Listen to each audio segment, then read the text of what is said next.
So today we're going to be speaking to Abigail.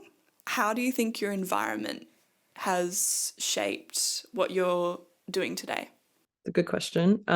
Honestly, I think my environment led me to what I'm doing. It kind of felt like this almost divine path. I feel like if I follow it back, like it's like you can kind of see like how things led one after the other straight to altered states of consciousness. Growing up, I definitely was most gravitating towards elements of nature, states of flow, like skateboarding, snowboarding, and things that involve deeper contemplations. Like I've always been super attracted to like skulls and skeletons and the ideas of death, honestly, which kind of sounds a bit weird, but it's true. Um, and I think where I felt most myself was when I was learning about something that I was passionate about. And that started with chiropractic and again, like skeletons, like I love them. And then like my resonance kind of switched and I got more into like learning about speech because I was like in the body and learning about different systems. And I thought that language was really cool. Like this is the way that like, our vocal folds vibrate and like communicate like meaning and ideas. And then I wanted to learn about hearing, thus like, like how does the communication of ideas actually happen? And from hearing, I learned about physics and sound science, and that got me like opening my mind to more spiritual concepts of energy, frequency. And then, hearing also involves the ear and the brain. So learning more about those systems and how perfectly synchronized they are to interpret like frequency and energy and translate it into phenomenal experience was my gateway into the neuroscience of consciousness. And then with neuroscience of consciousness comes a lot of philosophy, and with philosophy comes belief systems, spirituality, which kind of ties in with altered states of consciousness. And, life also happens while doing your education and coping with the intensities of school. So I was starting to do practices like meditation and things at the same time. And all of it kind of just synchronized and blended and pushed me on this path towards studying altered states. So you're studying altered states of consciousness. What, I guess, is the next question that we have here is like, how would you define an altered state of consciousness? Yeah, that's a loaded question because I feel like it really depends on who you're talking to. And because I study it, and a common question is always, what do you do? Like, are you a student? Are you working? I always know that question is coming. I always know like my answer is going to be potentially triggering or like exciting for people, or maybe they have no interest. Triggering in what way? I think because the psychedelic conversation is becoming so prominent, a lot of people that haven't had the experience might feel maybe insecure, or I don't even want to say that, like just like it's hard to have a conversation about psychedelics without having had the experience, I guess.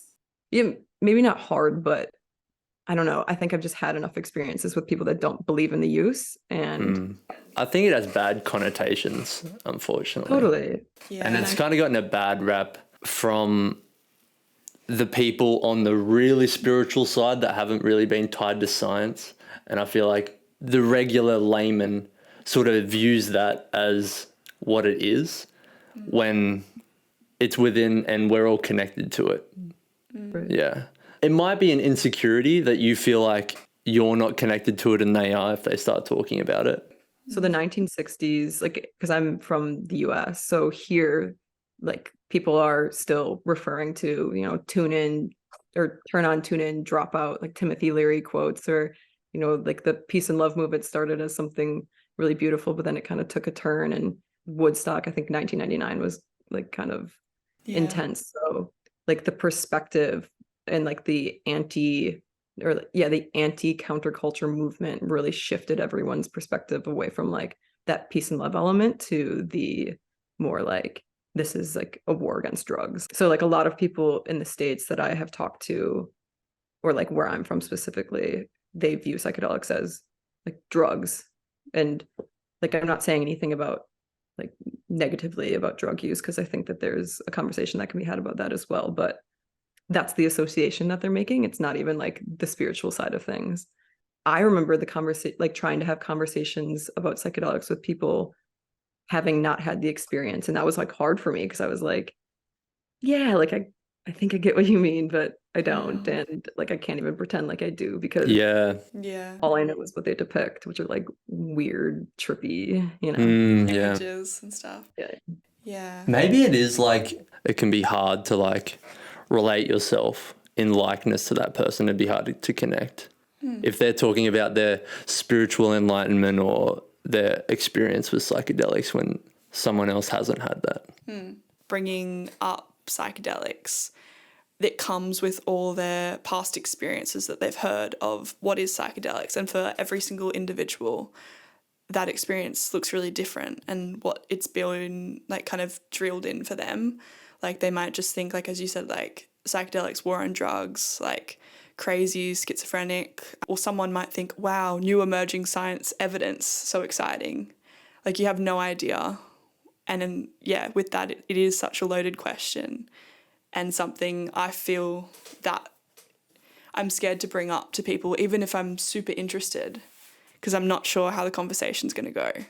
And honestly, we also balance this idea of like, I really believe that we're all walking each other home. So like when we connect with certain people, there's always something that we can learn from them. And sometimes you meet someone and you feel that spiritual connection and you're like, okay, like we're going to learn something, you know, and like propel each other. So there are times where I connect with people and I'm like, yes, like this is the place for that type of conversation, because like this is why we've met, or an element of why we've met. But at the same time, like everyone else has a divine path for like the timing of their spiritual awakening, or whatever you want to refer to it as. And sometimes like you aren't a part of it. So there are other interactions where I'm like, okay, like if you're going to ask me about altered states, like you can feel the resistance, because it's like maybe it's not time for them to be like these, you know. And there's nothing wrong with that either. No, it's just again, like everything balances, like the rest of nature, like everything has a time and a place. And I feel like I've learned to become more in tune with that. Like when I meet someone, like just like really sinking into the experience and knowing like this is the time where I'm going to tell people that I study neuroscience, and this is the time when I'm going to tell people that I study altered states, you know. Yeah, so with altered states, there's obviously like that drug psychedelic aspect. What are the other parts of altered states? Yeah, that was a question that I really care about and focused on for my master's project, because though I think the psychedelic conversation is amazing and opening up a lot of doors and just eyes as well, there are so many other forms and ways of inducing an altered state of consciousness that I think also need to be a part of the conversation, because like simply as we are coming into this awakening, people should know that they have a variety of options for like journeying within themselves and like understanding that space. So I originally, a lot of the scales have been created, and like ways of like quantifying the experience have been focused on like the experience of an altered state, but or like the phenomenal, like what's occurring within it. But I think that varies so much that maybe the better way of approaching it is looking at categories based on induction method. So I looked at a bunch of altered states and chucked them into categories that ended up being induced by a psychoactive drug or a psychoactive substance. So like actually ingesting something, and then induced by a mind or body practice. So still intentional, but not ingesting something like induced by your own biology. So that could be like chanting, breath work, ice baths, meditation, shamanic drumming, those types of journeys. And then also spontaneous peak experiences, which is more like states of flow, states of awe, love, you know, like dreams, things that just naturally occur, or like as like a peak experience, you know. You said something before that you kind of just glazed over, and I couldn't stop focusing on it. You said we're just trying to walk each other home. And I think that is so good. You mentioned like we're coming to this kind of collective awakening. And I think that because kind of what we were talking about, the psychedelic side of altered states, or that way of achieving an altered state, is a little bit of a taboo for most people. I feel like accessing that from what you were just talking about, like by natural means, I guess, is if that's how you would describe it, that's a more of a palatable way to introduce people to that, to what we're like kind of coming into. And that's what I believe, like the time we're in now and like this generation is extremely critical for that. And I think being well-rounded, like kind of what you were saying, how you have all the tools available to you to sort of get to that destination and to all come together to walk each other home in the best way that we can. I think that's great.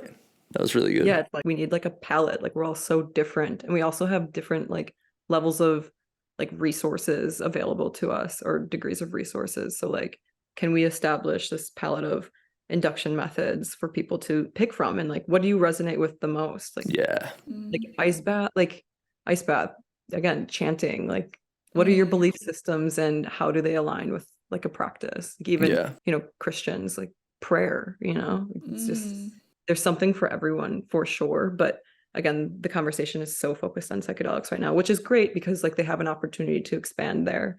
My goal personally is to blow that open a little bit. Yeah. Zoom out. Yeah. I think the other thing too about having a big mode or a big plate of food to choose from, it's like, is like the funding or the money aspect too, because I know like psilocybin like trials at the moment, or the first part of psychotherapy with psilocybin, is a very expensive process for somebody, that it's not actually like viable for majority of the population to do if they want to do it with a practiced or trained therapist, which I think is honestly needed. Like you need either a guide or somebody to kind of guide you through it, because it is such a huge thing you're putting into, like you're ingesting a substance and experiencing a state that is so different from anything else, that it's great to have guidance and be stepped through that. Absolutely. Yeah. That's huge right now. There's this company called DanceWise. I don't know. Have you heard of DanceWise? Yeah. Yeah, cool. Yeah, so I got to go and like be trained on how to trip sit, and I feel like that's such a valuable tool, because I agree, like to keep psychedelic use like only legal in clinic settings, to me is like so like limiting, and also like you said, like only the people that can afford it have access. So I really think our generation, like we can move into a place where we educate ourselves so that we can do this for our friends and within our communities, because this type of thing, it's happening at festivals, and in Australia they recognize that, and they're not going to try to like war against what's happening. It's like, no, we're going to set up a tent where there are people that know how to hold like a positive space and like comforting energy to be there for these people that are having these experiences for the first time, or just like a challenging experience in general. Yeah. You mentioned before your interest in death. Like, I know it's what is altered states is kind of a loaded question, but would you define death as an altered state of consciousness, or do you think it's something completely different? I think of all experience as being within consciousness, and I think of like there's existence and then there's non-existence, and non-existence doesn't exist. So all of experience is just like within it. So I think this isn't like it's just a transformation of consciousness. And I think every moment is a transformation of consciousness. Like I think the like idea of an altered state, we need it now to like introduce this like concept to people, because we've been so wrapped up in like normal waking consciousness. But really like all of experience, even normal waking consciousness, is like on this spectrum, and it's just contents, So like I could drink a coffee and it's technically an altered state. Like I could be listening to chill music and then turn it to like trance music, and like my state of consciousness is altered from the moment before. So I don't know, death is to me like just a change in experience. I have had a few experiences where maybe I feel like I've connected to what it might be like to die. You can't be sure, but the best way that I could like kind of like depict it is like, this is life and like this is death. Like it's like just take off that limiting perspective that's filtered through like our brain and our perception. Kind of sounds like I know when I meditate and when it goes beyond like just my focused head and it becomes like there's no walls in my mind, and that's kind of similar to, I guess, I then think about like how that is like the cosmos or something, because it's just like infinite. But I also think we have like so much of the time a very narrowed perspective, and we could be conscious but like not truly aware of what we're doing or the patterns we have, or like even just normal consciousness. It's like there's so many aspects of just even that, like being aware, like metacognition, being aware of your own thoughts versus like just like unconsciously going about your like automatic processing, like your morning routine that you're not like actually embedded in, or like you're just going through the motion kind of thing too. Yeah, totally. Your contents are now like the contents of thoughts, you know, like that's where your awareness is rather than like on your external environment. And like that's why, again, like daydreaming and things like that's all, you know, it's all seemingly internal, but it's still within consciousness. So like there's no separation, you know. But like you said, like when you're unconscious, you're able to move around, but like your awareness and like what's filling your conscious space is like these just like patterns, these like patterns that your brain just creates to make sense of the world and like keep itself alive, which there's just so much more to life than automatic processes. Yeah. A vision that kind of came to me, it kind of started to link together when you were describing like existence and experiences like this.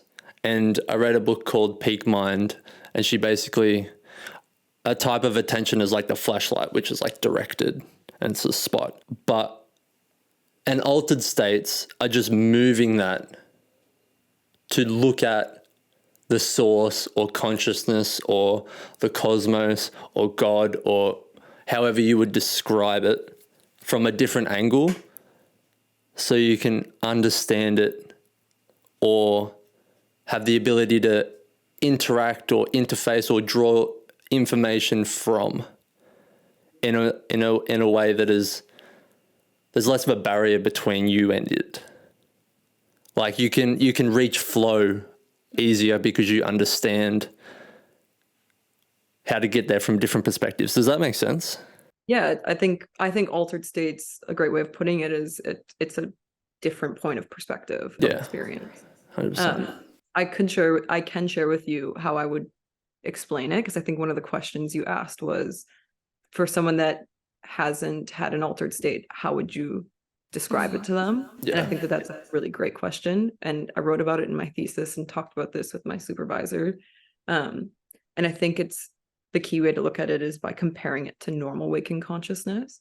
So like normal waking consciousness is just being awake and aware of your thoughts, emotions, and like sensory experience without any noticeable differences, like nothing out of the norm, kind of predictable. And an altered state is just any state of consciousness where you notice a difference, like a distortion in sense of time, sense of self, sense of like sensory perception, emotions. But largely, I think it's the sense of self, because that seems to be what manifests across most altered states experiences, like psychedelics, you know, ego dissolution is an extreme example, but even just that lowered sense of self-referential thought that like keeps you in your internal world so that you can actually connect outwardly. but that also applies to like meditation and chanting and breath work. Like you're interacting with your experience in a different way that doesn't involve so much like default sense of like self developing. Yeah. So how do you think, when you were talking about that kind of like egoless state that can happen through an altered state, can you explain a bit more of like why that would happen, and like also through nature, like why would that happen? That's a good question, because like there are intensities of loss of sense of self all the way to like what's referred to as an ego death. An ego death is like a complete loss of access to memory of self, and in some cases even a disruption in what's called minimal self. I believe you talked about this with Amber. That's what she's studying, where like people lose touch with like their body, their mind and everything, and can sometimes become inanimate objects, like even trees. It's kind of what's disrupted in schizophrenia as well.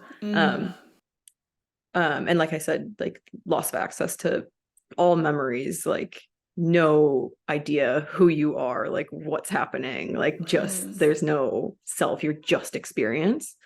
And then it also can, you know, go the other way down the spectrum to just like a decreased sense of self through like self-referential thought. Like if you're in a state of flow, like skateboarding or snowboarding, for example, you're just more in tune with your experience, and your mind is just like a little, you know, it's quiet. The quiet ego is what they call it.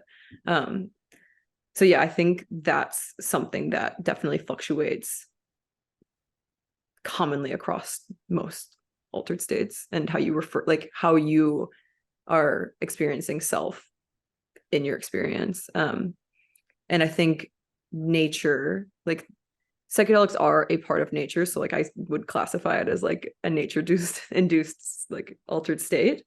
But other common altered states induced from nature include flow and awe, and I think that that's more so like you're just so immersed or so enamored by what's happening, or like connecting with nature, or experiencing like something so inconceivably beautiful or vast that like your brain can't even comprehend it, so you're just like taking it all in, and there's no room for sense of self when you're just absorbed in something so beautiful.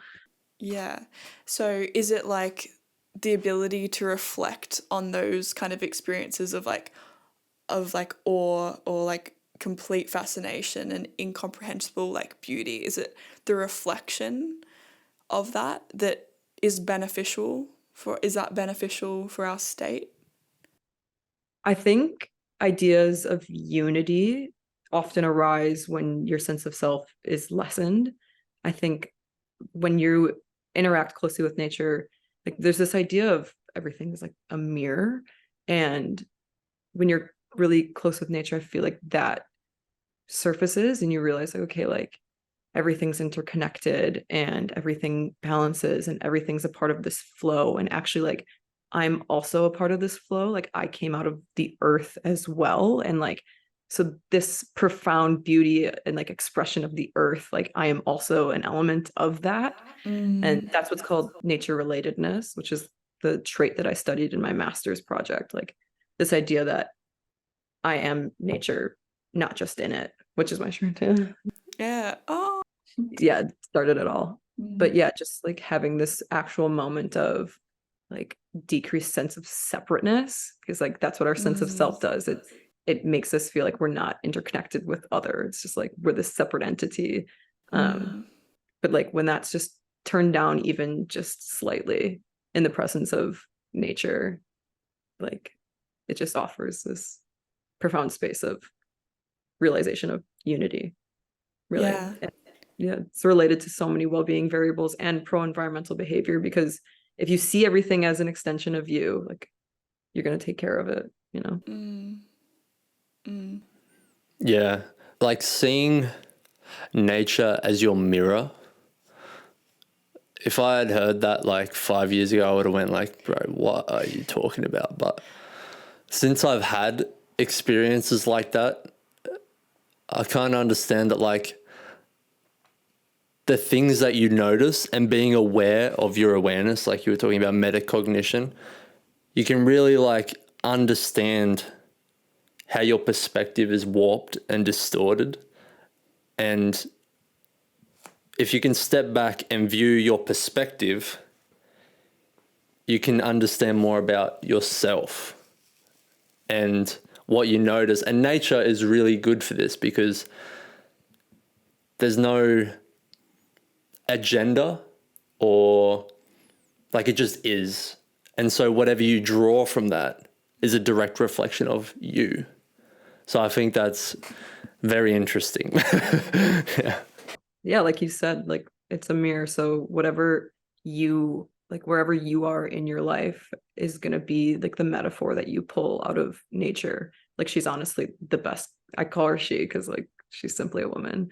That like her spirit is simply the best guide. She manifests like in a lot of ayahuasca experiences as well. Like, it genuinely takes you on a journey through her, you know, her expression.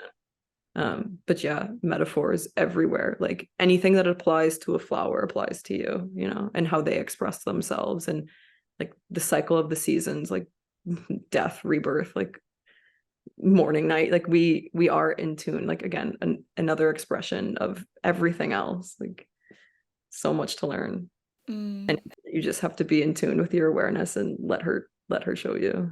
Does like a spiritual correlation come up for most people that have an altered state experience? Like, is there a spiritual aspect to most?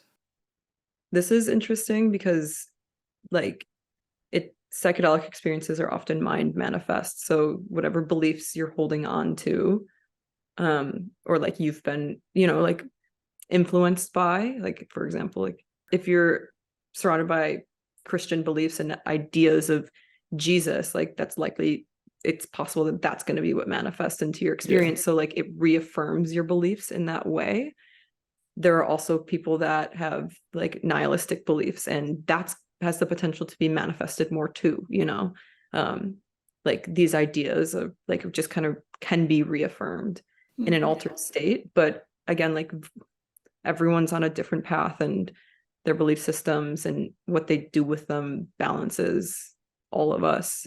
I think I would say that it tends to be like more of a spiritual experience because it makes you question some things, but the direction of that spirituality is likely based on prior belief systems, you know. But I think it's interesting that it's like just affirming prior things, but I think the aspect of like connectedness to nature could bring you closer to like, we both come from the same source, therefore like there's a higher purpose or power or God or like however you see it. It's like a connection, and that could bring about like thoughts, spiritual thoughts of oneness. Yeah, like a lot of ideas of unity and connection, and that's what nature is just interconnection. So yeah, definitely room. Again, like the research is relatively new, so it's just interesting that some beliefs manifest, sometimes leads, you know, people more down this direction of understandings of unity, but it just can't be guaranteed, you know.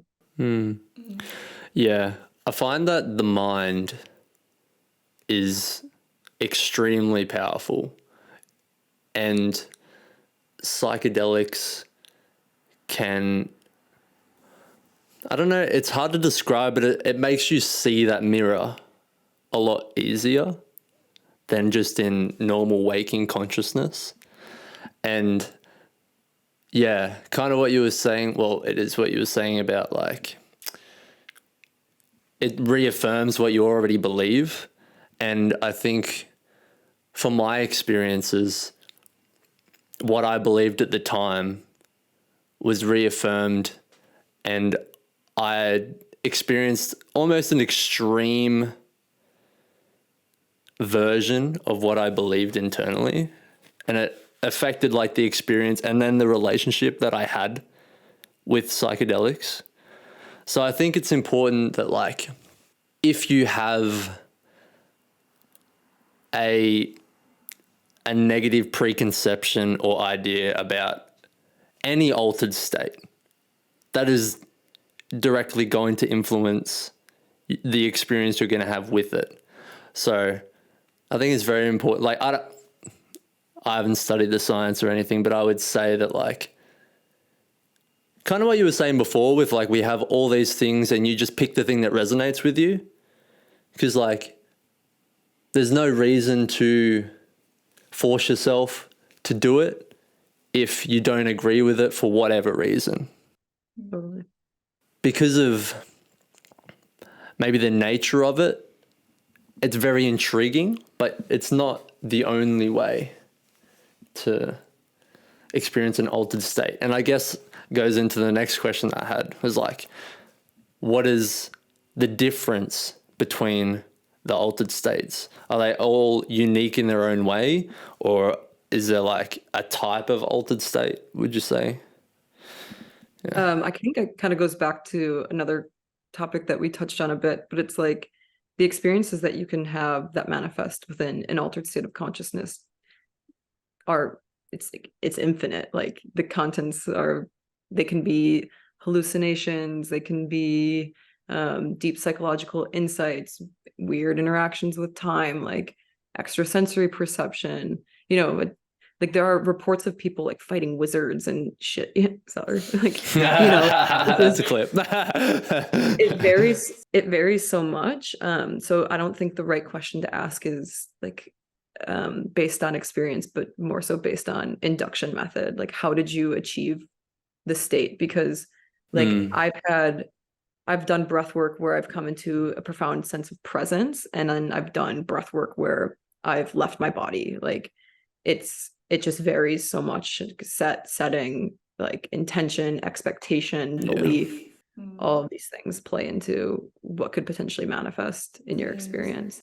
And I think you were mentioning this idea of like reaffirming beliefs. I guess the term reaffirming could be used, but I think one way of looking at it is also like it's a manifestation of your beliefs, and we always have a choice in whether or not we continue to hold a belief or not.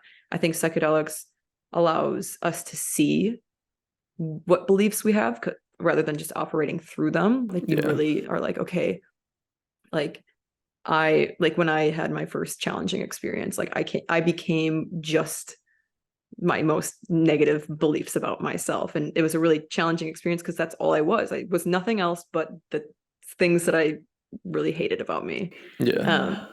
But after that experience and making it through that experience, I was able to look back on it and reflect like, okay, I'm holding on to something that does not serve me, and I would like to let it go now. And that's what I worked on. Like, that was the integration from that experience.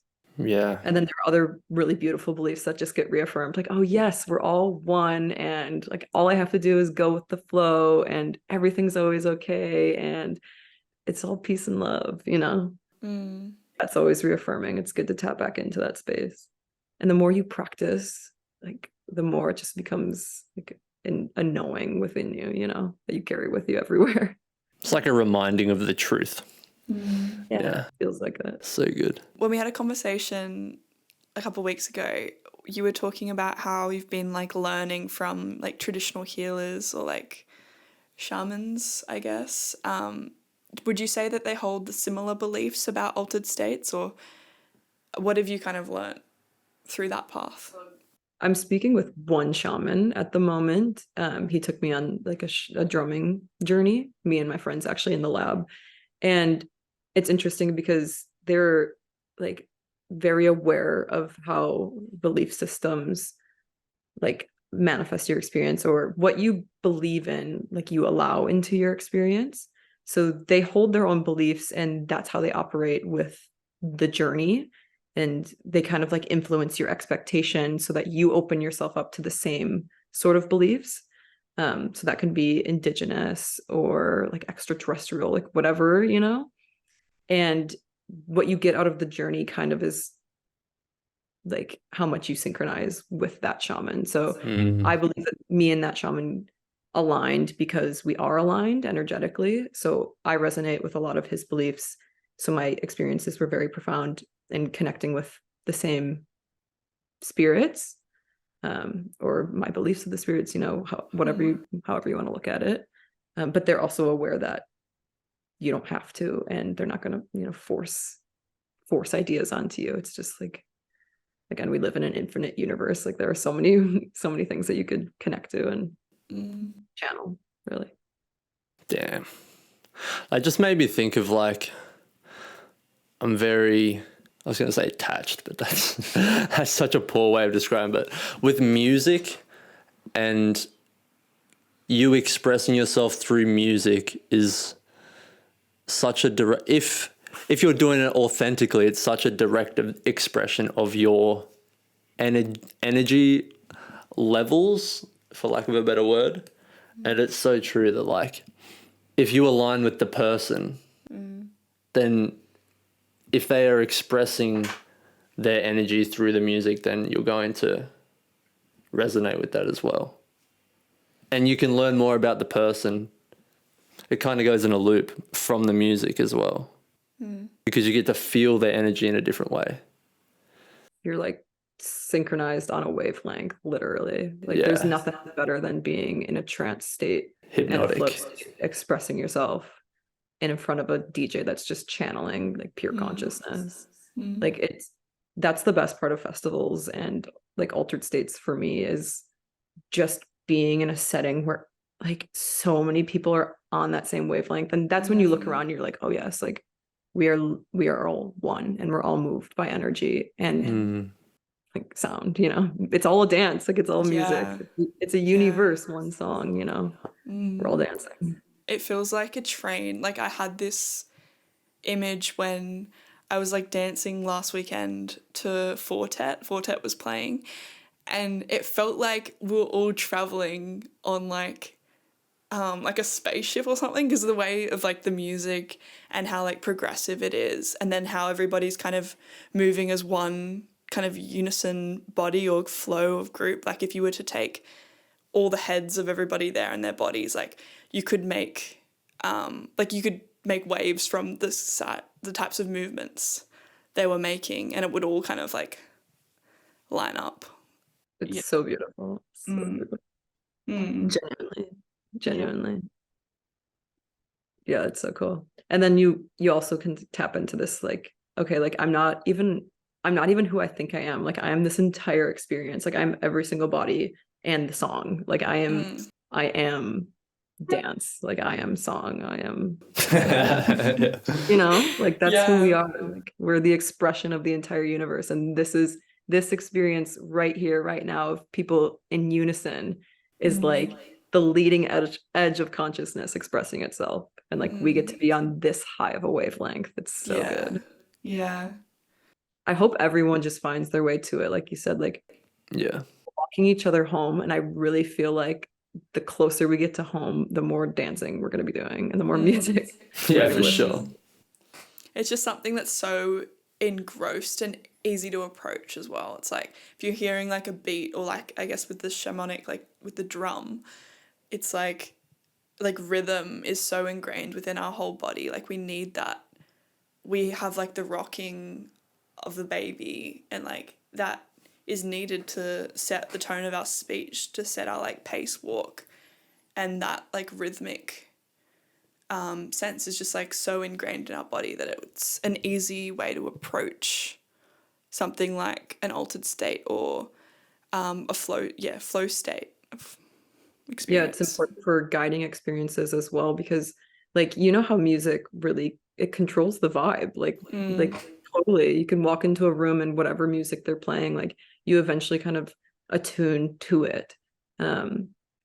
And like it's important to have a good DJ, honestly. But that's being noted in psychedelic assisted therapy as well. Like there's a playlist actually on Spotify by Johns Hopkins where like a team of researchers got together to make this perfect playlist for psychedelic assisted therapy.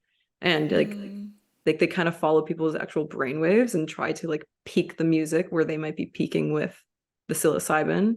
They played it. I was at a conference and they played one of the songs, and I was like sobbing my eyes. Oh my gosh. Wow. I think as well it would be an important thing if you're saying like the intention of the the person facilitating the altered state experience or like a psychedelic experience, it would be really important for the therapist or for the guide, like what their purpose or their role is and how they view it themselves would impact the patient or the person and how their journey is going to follow, like, so heavily. I feel like there's so many things that need to be, like, this is where the research just hasn't like really caught up to the hype, because there are so many things that need to be considered, like you just said, like the actual guide itself.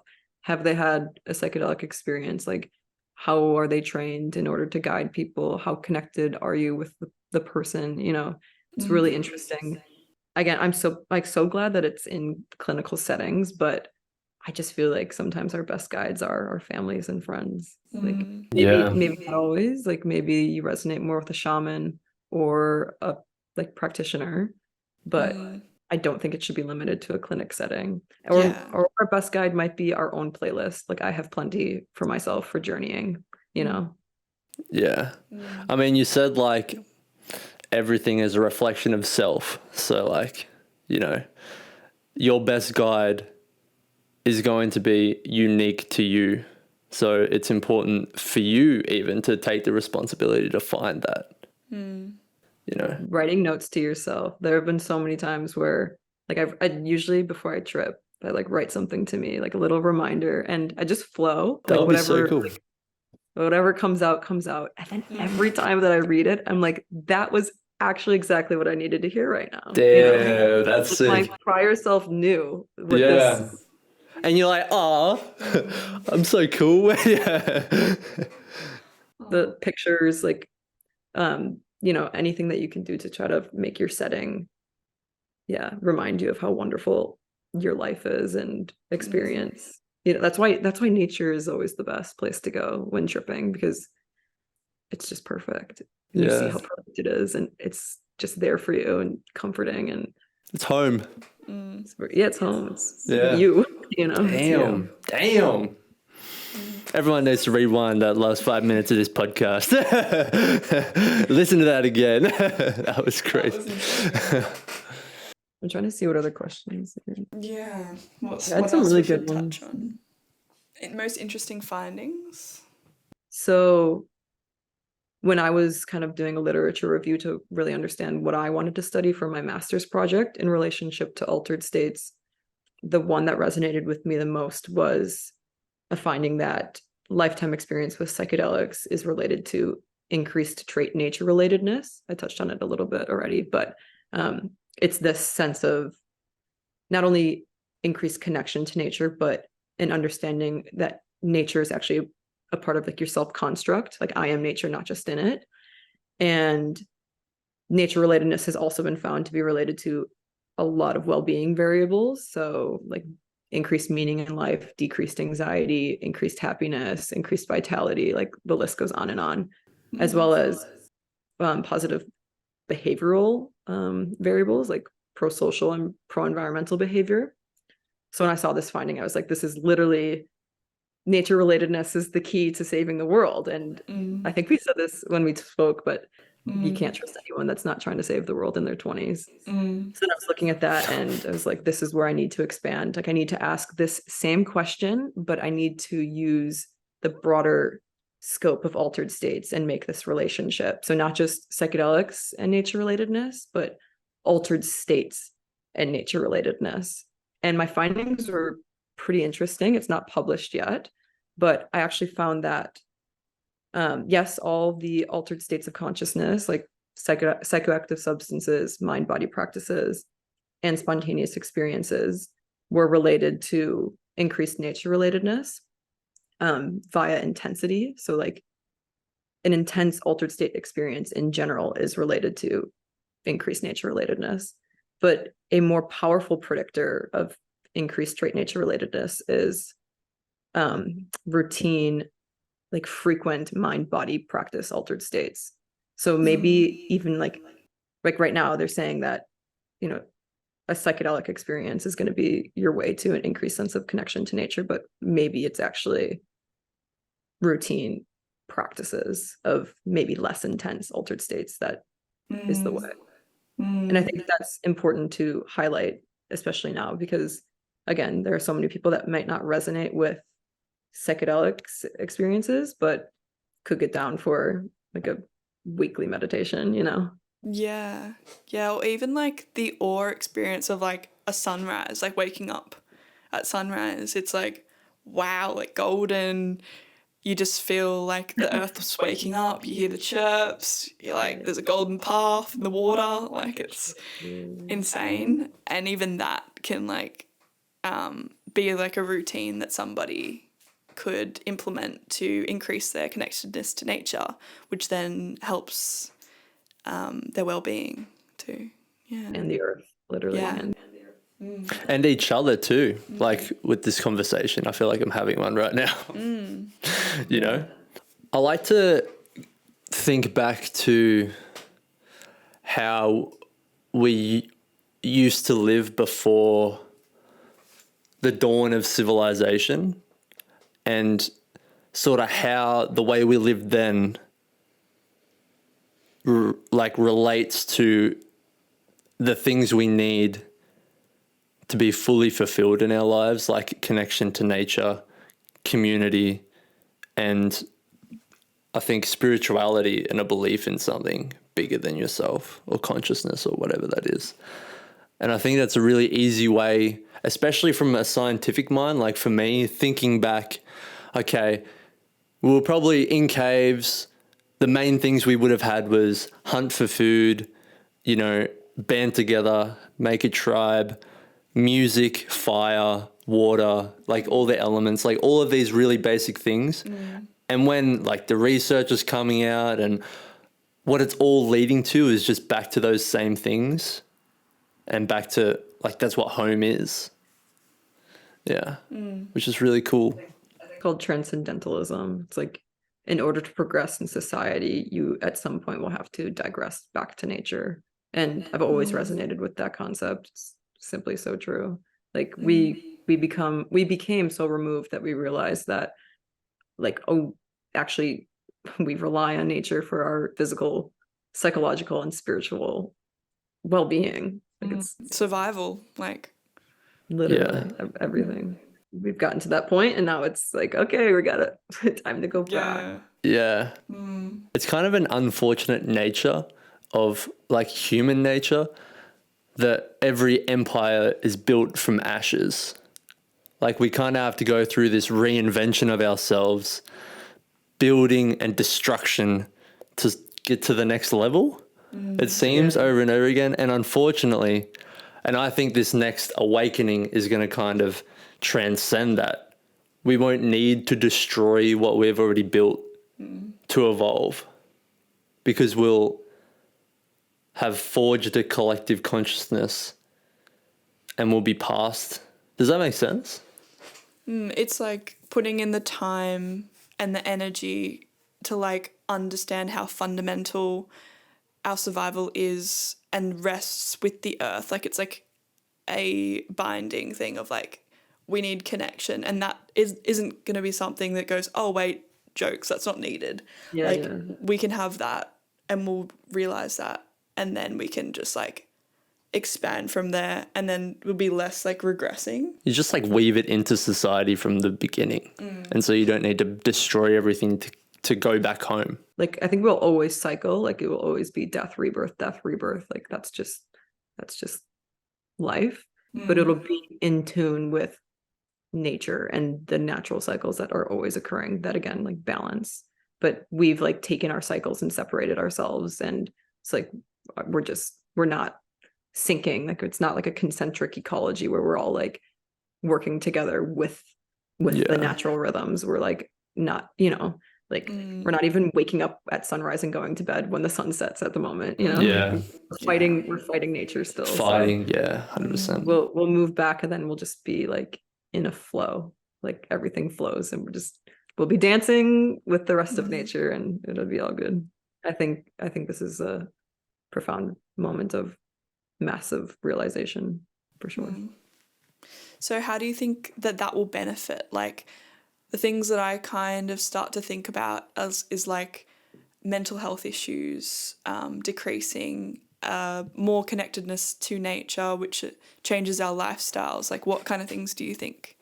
Recently, I've been reflecting a lot about authenticity, because like nature just expresses itself in whatever form, and it only grows and where it thrives. Like, again, like it just comes into balance. And I feel like the more in tune we become with nature, and like the less separate we feel, the more we allow ourselves to express authentically, and then we also balance. And when we're able to express authentically and like really be in our energies, like the creative bits that come out of that too, I think is something to look forward to. Like, yes, well-being is great, but when we're all well eventually, like what else is there to the expansion of consciousness? And I think it's like that element of creativeness.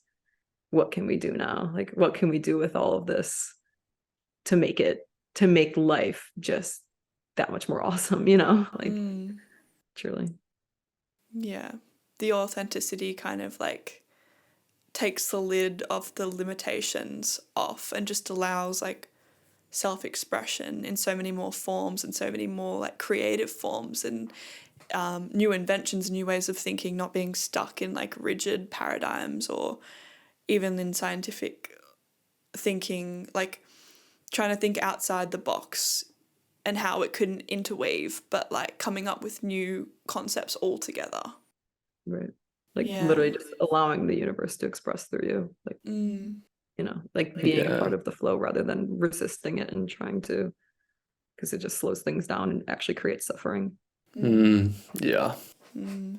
Yeah. I've got a question.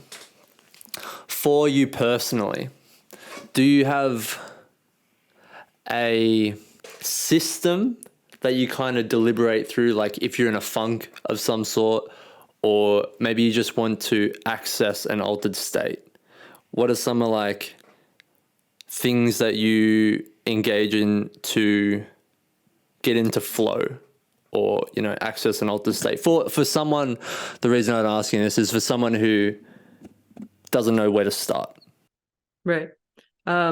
Recently, I've noticed the correlation between like flow, that state of flow, and my well-being. So like when I am starting to spiral, because like we all have our moments, like I can meditate and I can journal, and I have, and those things have worked for me before. But like honestly, the quickest heal for me is getting on my skateboard for even 5 minutes, because it just allows me to have a break from self. Like a quick state of flow like reconnects you so quickly. And I think like surfers know that, snowboarders know that, like painters, like everyone should have a hobby of flow, to be honest. That helps me heaps. And I have recently been really trying to use the power of music to influence my state of consciousness. Like if I know the state that I want to be feeling and achieving, I've created a playlist for it now, like I spend a lot of time creating vibes for myself so that I can, like, it's all a mirror. We talked about this. So if I want something in here to change, you can change something out here. And I think the easiest way to do that is put on a music, Yeah.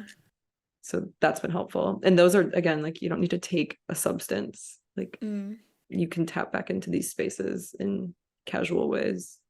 And of course, nature, like swimming, oh my gosh, like immersing your head like in a natural body of water. It's like it's just complete reset. Cleanse. Yeah, it feels like there's like sometimes journaling and meditating, or mainly with journaling, I think it's very like self-involved. So it's like the energy is kind of just circulating within your body. But if you're like going into water or something that you're like, I imagine it through like your head to your feet. It's just like this cup of water that's just been like emptied out and then refilled, like something like that, where you're just like, oh, like I've been like reborn. But the visual aspect as well is so helpful because it emphasizes that feeling too. To think about I'm that. Sitting with that mental imagery right now too. It's so true.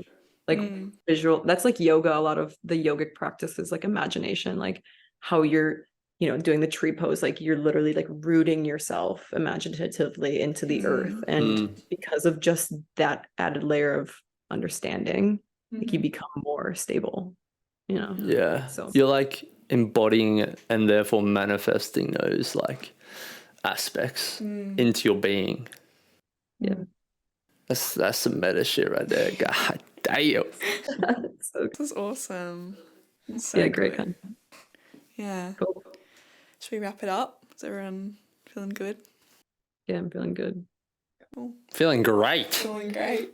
It needs to end Thank with you this. so much. You are nature, not just in it. Yeah. See See you guys.